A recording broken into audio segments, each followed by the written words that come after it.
Hello everyone, आज हम लोग बात करेंगे। आज हम लोग टॉपिक लेते हैं लूपिंग का। लूपिंग क्या होता है? लूपिंग का मतलब ये है, या लूप का मतलब है कि to repeat the instruction number of times. मतलब किसी भी इंफॉर्मेशन को जो आप चाहते हैं कि वो कंटिन्यूसली रिपीट होती जाए, तो वो होता है लूपिंग। तो लूपिंग क्या करता है कि आप कोई भी इंस्ट्रक्शंस हैं, कोई भी इंफॉर्मेशन हैं जो आप चाहते हैं वो एक बार नहीं बहुत बार वो रन हो। अब बहुत बार रन होने के लिए आप नॉर्मल अगर आपको लिखना हो तो आप बहुत बार एक लाइन लिखेंगे प्रिंट कराने के लिए। मान लो थाउजेंड्स या उससे ज़्यादा भी टाइम्स अगर आपको रिपीट कराना हो तो आप कितनी बार उसको टाइप करेंगे या कितनी बार कॉपी पेस्ट करेंगे। तो इसलिए ये ना करना पड़े उसके लिए हम लोग क्या करते हैं, लूप का यूज़ करते हैं कि हम उस लूप के अंदर जो भी हमें लिखना है वो रख देंगे और वो ऑटोमेटिकली जब वो प्रोग्राम रन होगा तो वो ऑटोमेटिकली वो उतनी टाइम्स तक वो रिपीट हो जाएगा। तो ये होता है लूप। तो कैसे, इसके तीन फॉर्म्स हैं। एक है फॉर। लूपिंग हम किस फॉर्म में, किस वे में कर सकते हैं? फॉर के थ्रू कर सकते हैं, वाइल से कर सकते हैं, और एक होता है डू वाइल।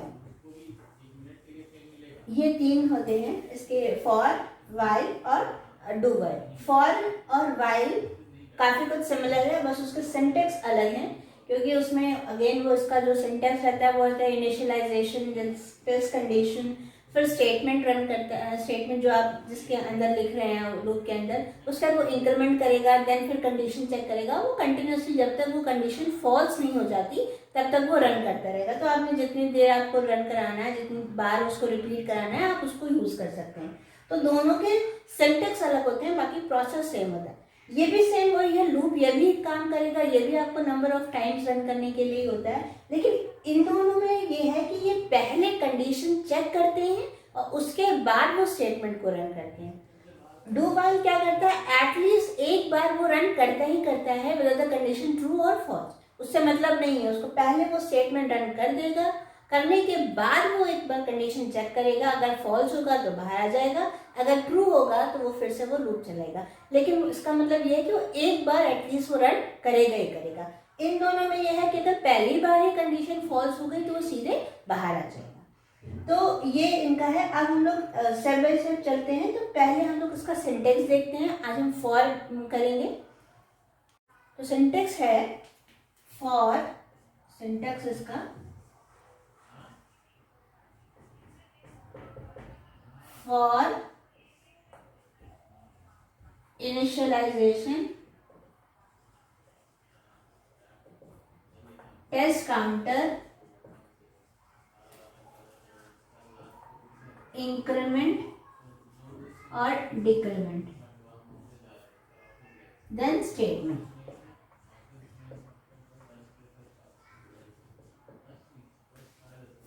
तो ये इसका आपका सिंटेक्स होता है फॉर का। ये सिंगल फॉर है, नेस्टेड नहीं है अभी। तो पहले एक सिंपल, पहले छोटे छोटे स्टेप से चलते हैं हम लोग। तो for initialization, test counter, increment, decrement, ये फॉर फंक्शन के अंदर। फॉर इज अ कीवर्ड, ये रिजर्व वर्ड है, स्मॉल लेटर्स में ही होगा। फिर उसके इसका नॉर्मली फॉर आपका पैरेंथेसिस है, मतलब फंक्शन की तरह बिहेव करेगा। तो पैरेंथेसिस रहेंगे तो इसके अंदर कई सारे आर्गुमेंट्स हैं। तो initialization, test counter, increment, decrement and उसका स्टेटमेंट। अब इनिशियलाइजेशन का मतलब होता है कि पहली वैल्यू मतलब जहां से वो स्टार्ट करना है। टेस्ट काउंटर का मतलब होता है कंडीशन चेक करता है। तो सबसे पहले इनिशियलाइज करेगा, देन कंडीशन को चेक करेगा। अगर कंडीशन ट्रू होगी, यहाँ पे ट्रू कंडीशन के लिए, देन वो स्टेटमेंट को रन करेगा।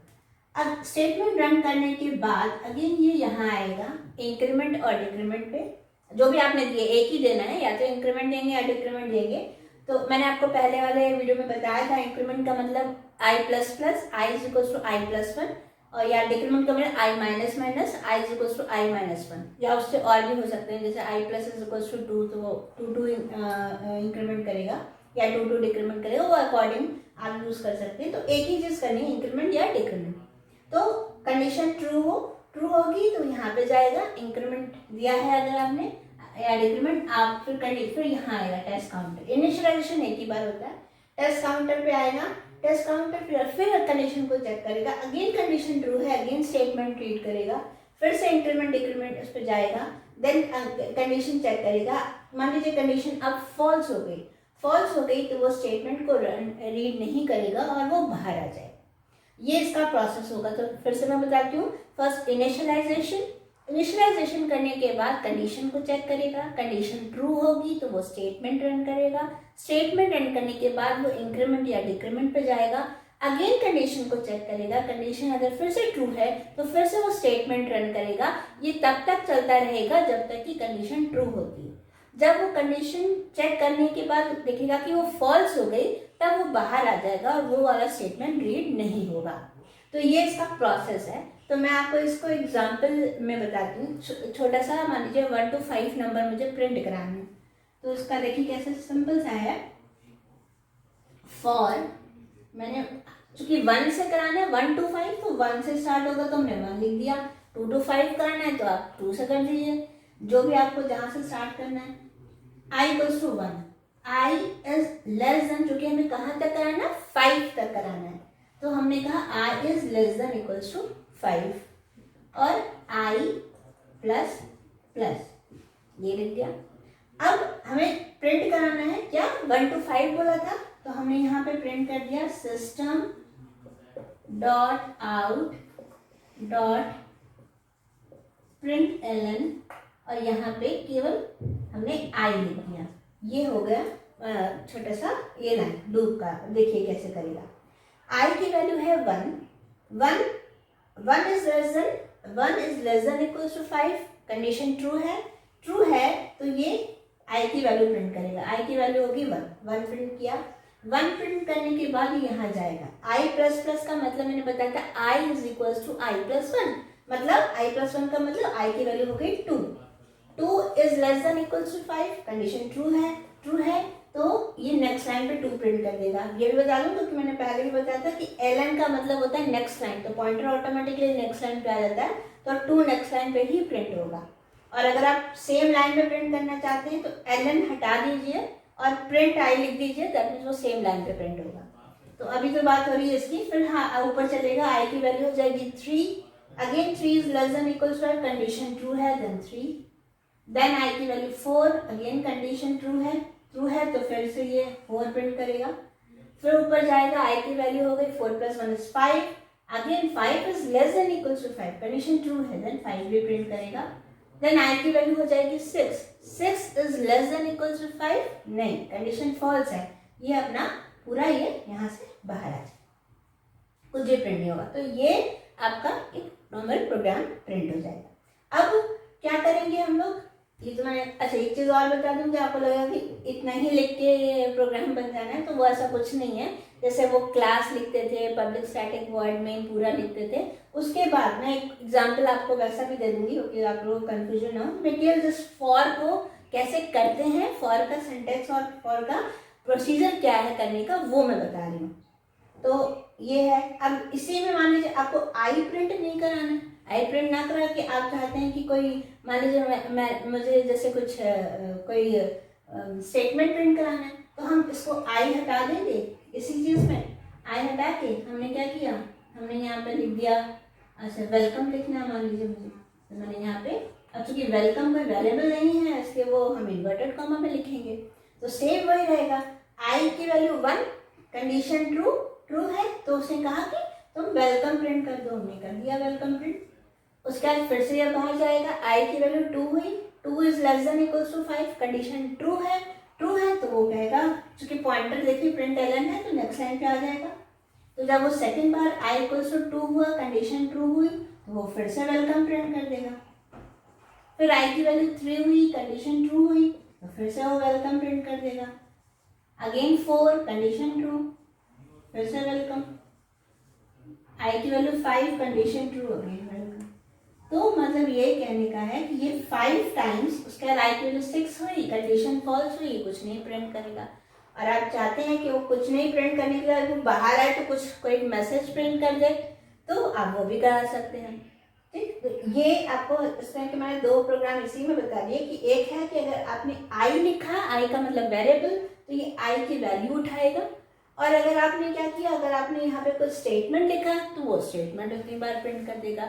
जैसे आपको स्टार्स प्रिंट कराने, यहाँ पे इन्वर्टेड कॉमा में स्टार लिख दीजिए। लेकिन अगर आपको वेरिएबल प्रिंट कराना है तो वेरिएबल में आप ये लिख सकते हैं। ठीक है। तो ये इस तरह का ये एक प्रोग्राम हो गया। और भी मैं प्रोग्राम दिखाती हूँ आपको। हम लोग आज एक प्रोग्राम बना रहे हैं, तो एक और बनाते हैं। उसमें क्या करते हैं कि हम एक नॉर्मल टेबल प्रिंट करा रहे हैं और वो यूज़र से इनपुट करा के, मतलब यूज़र कोई भी नंबर डाल दे उसका वो टेबल प्रिंट हो जाए। तो वो कैसे होगा वो देखिए। हमने आपको ये पहले भी इनपुट के लिए आपको बताया था कैसे प्रोसेस है, तो वो देख लीजिए। import java dot util dot star, इसका एक्सप्लेनेशन मैं पहले ही वाले वीडियो में दे चुकी हूँ। तो आगे चलते हैं। क्लास, देन मैंने उसका नाम भी टेबल ले लिया। देन सेम हुई public static void main string args, ये गया। तो इतना तो हम लोग जैसे लिखने वैसे लिखेंगे। उसके बाद हम क्या करें, चूँकि हम यूज़र से इनपुट कराना है, तो हमने बताया था कि हम इनपुट कराने के लिए स्कैनर एक क्लास लेते हैं। स्कैनर को एक वेरिएबल ले लीजिए equals to new scanner system dot in, ये हो गया। उसके बाद ये लेने के बाद अब हम यूज़र से इनपुट करेंगे। तो पहले एक मैसेज देना है उसको कि system dot out dot print L N, यहीं पे हमने ले लिया एंटर अ नंबर, कोई नंबर जिसका आपको टेबल बनाना है। एंटर अ नंबर, आप चाहे पूरा एक मैसेज दे दिए enter a number which you want to print a table, या एंटर अ नंबर, एक नंबर का। उसके बाद आपने क्या किया, एक नंबर इनपुट कराने के लिए आपने कोई वेरिएबल ले लीजिए। मैंने ले लिया नम, में लिखा sc dot next int function. तो ये sc डॉट नेक्स्ट int में क्या होगा, आप एक मैसेज आएगा एंटर अ नंबर, जब आउटपुट आएगा, जब रन कराएंगे तो फिर जो भी वो यूज़र आपका नंबर डालेगा वो नंबर इस नम नाम के वेरिएबल में स्टोर हो जाएगा। तो अब हमें क्या करना है, इस नम से ही हमें टेबल बनानी, जो भी नंबर आएगा। तो अब हम लूप स्टार्ट करेंगे फॉर, आप वेरिएबल डिक्लेयर आप एक साथ भी कर सकते हैं सब ऊपर, या फिर आप जहाँ जैसे यूज हो रहा है वहीं पे भी डिक्लेयर कर सकते हैं। तो हमने यहीं पे कर देते हैं फ्रॉम int इक्वल्स टू। अच्छा, अब ये देखिए कि हमें क्या करना है। आपको टेबल आपको पता है कि हमेशा 1 से 10 तक ही करते हैं। जैसे 2 1 2 2 2 4, तो हम 2 10 20 नॉर्मली उतना तक चलते हैं। आप उससे ज़्यादा करना है तो वो आपकी मर्जी है। तो हम केवल 10 तक ही बना रहे हैं। तो 1 to 10 ही वो टेबल चले, मतलब 1 2 1 2 2 2 4 इस तरह से लेके। तो उसके लिए हमने लूप चलाया equals to 1, i is less than equals to 10 और i प्लस प्लस। तो ये 1 से 10 तक लेगा। और इसमें क्या करना है कि हमें मल्टीप्लाई करना है। जैसे i की वैल्यू 1 है तो कैसे करते हैं, ऐसे समझिए। तो कैसे करते हैं कि हमारे मान लीजिए यूजर ने 2 दिया, 2 का टेबल उसको निकालना है, तो 2 मल्टीप्लाई बाय 1 इक्वल्स टू 2, ये होना है। 2 मल्टीप्लाई बाय 2 इक्वल्स टू 4।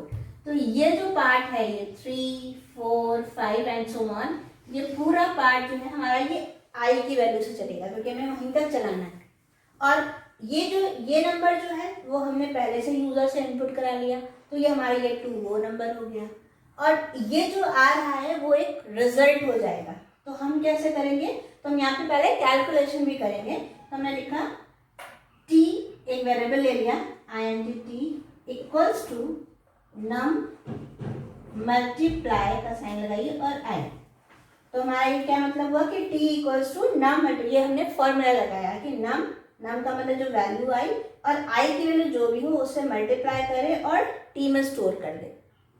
उसके बाद फिर हमने क्या किया, हमें इसको t को प्रिंट कराना है। तो हमने कहा system dot out dot print Elon.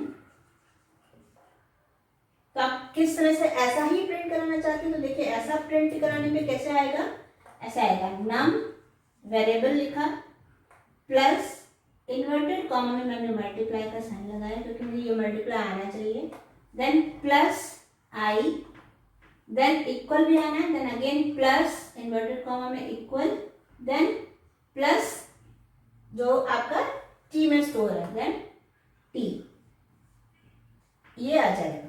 ये इस तरह से प्रिंट होके आएगा। इसमें एक चीज़ और बतानी है आपको, जैसे अभी हमने पहले 2 प्रोग्राम्स बताया, उसमें एक ही लाइन का स्टेटमेंट था, उसमें कई सारे स्टेटमेंट नहीं थे। अगर हम केवल ये देखिए 2 लाइनें, मैंने यहाँ पे कुछ नहीं लिखा, कोई ब्रेसेस नहीं लगाया है, कोई बॉडी नहीं बनाई है, तो क्या होगा कि ये जब भी ये प्रोग्राम ऐसा रन करेगा, मैंने इसीलिए ब्रेसेस नहीं लगाया था कुछ समझाने के लिए, कि जब भी ये प्रोग्राम रन करेगा तो बाय डिफॉल्ट मतलब अपने आप ही वो केवल एक स्टेटमेंट लेता है। मतलब ये आई की वैल्यू 1 कंडीशन ट्रू और ये कैलकुलेट करेगा टी में और फिर से यहीं से घूम जाएगा, मतलब वो प्रिंट नहीं करेगा, ये स्टेटमेंट पे वो नहीं आएगा। क्यों? क्योंकि बाय डिफॉल्ट वो एक स्टेटमेंट लेता है, तो वो यही वाला काम करता रहेगा, केवल कैलकुलेशन करता रहेगा, प्रिंट नहीं करेगा। तो चूंकि हमें कैलकुलेशन तो कराना नहीं है, हमें तो साथ में प्रिंट भी करते जाना है कि 2 का टेबल, उसके बाद 2 1 2 2 2 4 ऐसे करके। तो मुझे ये दोनों काम करने हैं। जब दोनों काम करने होते हैं तो हम एक बॉडी बनाते हैं। बॉडी कैसे बनती है? यहीं पे फॉर के नीचे, आप चाहे इसके बगल में भी लगा सकते हैं, कोई गलत नहीं होता। तो फॉर की यहीं, चाहे आप यहाँ फॉर के नीचे वाले लाइन में लगाइए, चाहे आप यहाँ भी लगा सकते हैं। तो फॉर के बाद एक ब्रेसेस लगाते हैं। ब्रेसेस का मतलब होता है बॉडी, मतलब उसका पूरा पार्ट, उसका वो पूरा ब्लॉक हो जाता है।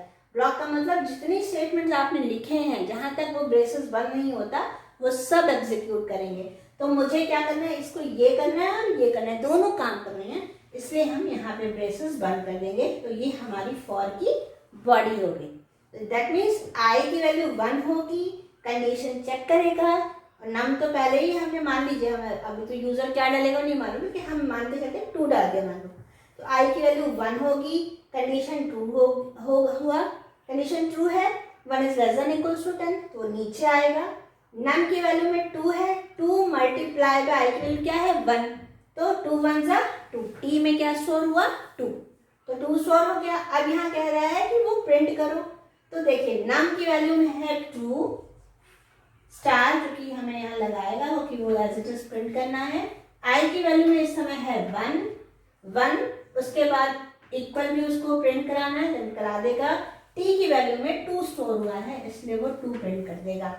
करने के बाद यहीं तक है इसकी बॉडी, यहां से अब जाएगा इस इंक्रीमेंट पे। आई की वैल्यू हुई 2 is less than equals to 10, condition true है, तो फिर से वो स्टेटमेंट पे आएगा। नम की वैल्यू जो कि एक ही बार होनी है, नम की वैल्यू 2 ही रहेगी। आई की वैल्यू हो गई 2 2 जा 4 टी में स्टोर हो जाएगा। यहाँ आएगा प्रिंट ln है, that means pointer next line पे आया हुआ है। then 2 multiply by 2 equals to 4। इसी तरह यहाँ फिर जाएगा, 3 होगा, कंडीशन ट्रू होगी, सेम रिजल्ट स्टोर करेगा, अगेन ये प्रिंट हो जाएगा 2 multiply 3 equals to 6 and so ऐसे चलता रहेगा। ये सब ये स्टेप में चलता रहेगा। लास्ट में मान लीजिए आई की वैल्यू होगी 2 10, ये 2 ही रहेगा, मल्टीप्लाई 10 इक्वल्स टू टी में स्टोर है 20 प्रिंट करेगा। प्रिंट करने के बाद अगेन ये ऊपर जाएगा, आई की वैल्यू हो गई 11, कंडीशन हो गई फॉल्स और ये आ जाएगा बाहर। अभी क्या है कि बाहर आने पे, जब ये बाहर आएगा तो बाहर आने पे क्या होगा? अब अभी तो पूरा प्रोग्राम तो बंद हुआ है, तो मैंने आपको आउटपुट समझा दिया। प्रोग्राम कैसे बंद होगा? ये काम खत्म हो गया, होने के बाद आपको ये एक मेन बंद करना है और आपको एक ये क्लास भी बंद करना है।